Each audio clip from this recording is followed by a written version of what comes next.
Hi everybody, welcome to the Actors Academy. Thank you for tuning in today. Today we're going to be talking about the three most horrible mistakes that actors tend to make. As much as it is important for us to know everything to do that's right and that's correct for us as actors, I always say it's also important for us to know what not to do, what's wrong, so we can stay away from those things and also so we don't have bad practice habits. Because as actors, it takes a lot of work, it takes a lot of practice. You can practice the right way, or you can practice the wrong way, and you want to spend most of your time on doing what is right. So point number one for one of the horrible mistakes that actors tend to make is that they don't play to the environment of the room and the people that they're auditioning for. So one of the common questions I get is, how loud do I have to be when I'm auditioning? Because I know, hey, for theater, it's different than if I'm auditioning for something that's on camera. On camera, it's a little bit more smaller, it's more intimate, one-on-one with a human being. Whereas on stage, it's bigger. You're trying to fill up a whole audience where you might have an audience of maybe 1,000 people, depending on how big the theater is that you are auditioning for. But something that's really important that actors have to remember when they're auditioning, and the director's there, or the casting's there, the distance that they are from you is also very important.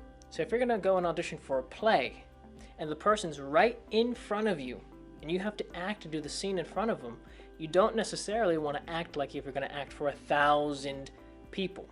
You don't want to act all the way to the back row in those moments because of how intimate it actually is with you in that particular moment. So even though this theater maybe can hold 1,000 seats, 1,000 people can come into this theater, if the person you're auditioning with is only 10 feet away from you, if you try acting all the way to the back row, you're gonna be seeming too big. So it is important when you're going out for those auditions knowing what is your proximity from the person that you're gonna be auditioning for. If they're really far away from you, then you're gonna have to be bigger. If they're really close and you still try to act bigger, it's not gonna work because now you're gonna be too big. So it is playing to that perspective of how close or how far the casting is from you, how close or far the directors are from you. Now, they may specifically tell you and say, hey, we want you to be bigger, which in that case, then you would. But typically what you're gonna wanna do is you're gonna have to have a judgment on yourself deciding, okay, how far is this person from me? How big can I actually go? If they're right here in front of you and you're trying to act to an audience of like 1,000 people, you're gonna seem way too big when you're doing all these movements when the person's right here. But if the person's all the way in the back row to see if your voice can reach, they're gonna want you to be bigger. So these are important points for you to remember. When it comes to the camera work, typically the person's gonna be very close to you. They're right here, so you want it to be very intimate. You also have to know where the microphone is, where the camera is, so those are important things. But typically for camera, it's a lot easier because you know the person's right here. It's a lot easier to have an intimate conversation.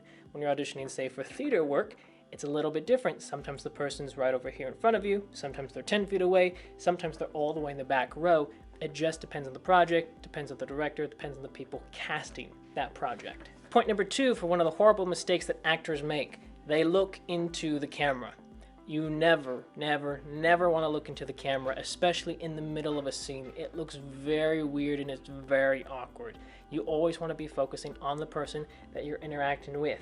Unless it is specifically stated within the scene that you're doing that it says, hey, you have to go and look into the camera, then you go and do that. But 99% of projects that you audition for, you only want to be looking at the actor, the person that you're interacting with.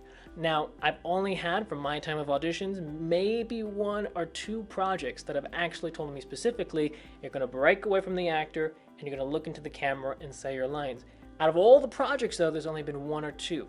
Which tells you that when you're auditioning, don't make that mistake when you're here and you're in the scene and you're interacting to just glance over at the camera and then back at the person. It will look very, very weird. Something you could do is just test it out for yourself. Do a scene, record yourself, you're in it, you're with the other actor, and just look to the camera for a split second. Maybe it's 2 or 3 seconds, then look back to your actor. It will look very weird and very awkward, and it's a mistake that I see actors making, especially in the beginning, that they can stop doing today and focus on just the actor that they're speaking with. Point number 3 for the horrible mistakes that actors make is you get too in your head. So after you've learned all your lines and after you know what your character is doing and after you've had all these little things that you've worked out, you have to remember that you're going to be interacting with the person in front of you. And if you're getting too in your head and you're thinking about, what does the director think of me? What does this actor think of me? Do other people think I'm good? How am I doing? When you start having this third eye watch you and you're trying to wonder how you're doing, you're no longer in the scene. It's just like when you're in your everyday life and you're talking with your best friend, or you're talking with your parents. You don't have this third eye watching you going, hey, am I saying this right? Am I doing everything okay? You know, do I look cool enough for my parents?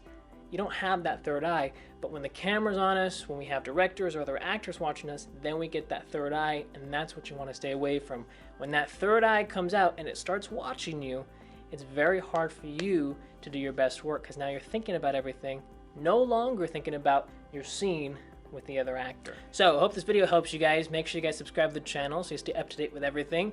Give this video a thumbs up if it helped you guys. Also, I'll be leaving the 10-hour acting masterclass down in the description below, and also in the comment section if you guys are interested in that. It takes about 2 minutes or so to sign up, as well as the 10 acting resume templates. Alrighty, see you guys next time. Bye guys.